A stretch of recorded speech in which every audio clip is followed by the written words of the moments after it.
সত্যিকার অর্থে কি আমরা একটা দুর্নীতিমুক্ত বাংলাদেশ পাবো না? আমরা কি একটা সোনার বাংলাদেশ পাবো না? আমরা কি একটা ইসলামের বাংলাদেশ পাবো না? আমরা চাই তো আল্লাহ বাংলাদেশকে ইসলামের জন্য, কোরআনের জন্য কবুল করে নেন, বলি আমিন। আম হাসিবতুম আন তাদখুলুল জান্নাহ, মনে করেছো নাকি এমনি জান্নাতে প্রবেশ করবা, অথচ তোমাদের পূর্ববর্তীদের উপর কত নির্যাতন হয়েছে, তাদের উপর কত নিপীড়ন হয়েছে। ওয়ালাম্মা ইয়াতিকুম মাসালুল লাযীনা খালাউ মিন ক্বাবলিকুম মাসাতহুমুল বাসাউ ওয়াদ-দাররাউ ওয়া যুলজিলু, তারা শিহরিত হয়েছেন, তারা এমন নির্যাতনের শিকার হয়েছেন যেটা আমরা কল্পনাও করতে পারি না। হয় নাই?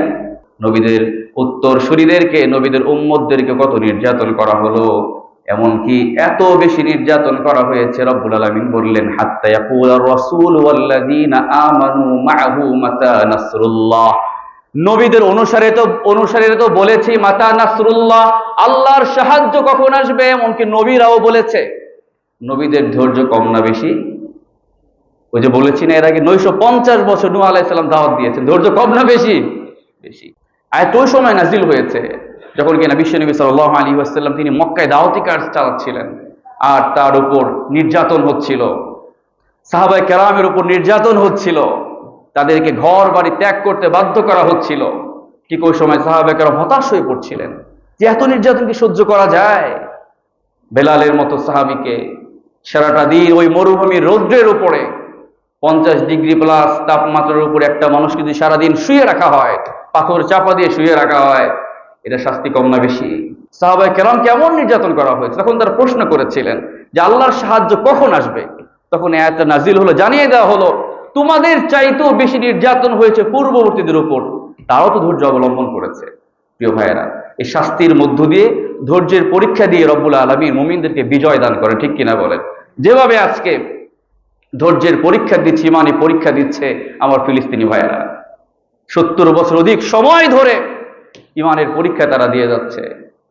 এমন ইতিহাস পৃথিবীর কোন জাতি আর এই দৃষ্টান্ত উপস্থাপন করতে পেরেছে আমাদের জানা নাই। যদি তারা সেই ইহুদিদের কথা মতো তাদের ঘর বাড়ি ভিটে সব তারা ছেড়ে দিয়ে চলে যেত, তাহলে কি রক্ত ঝরত? যে তারা তাদের মাতৃভূমি, তারা তাদের এই ঐতিহাসিক এই পুণ্যভূমি, এটা তারা ছাড়তে চায় না।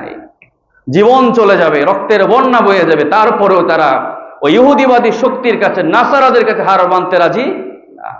এজন্য এখনো পর্যন্ত তারা রক্ত দিয়েই যাচ্ছে, জীবন দিয়েই যাচ্ছে।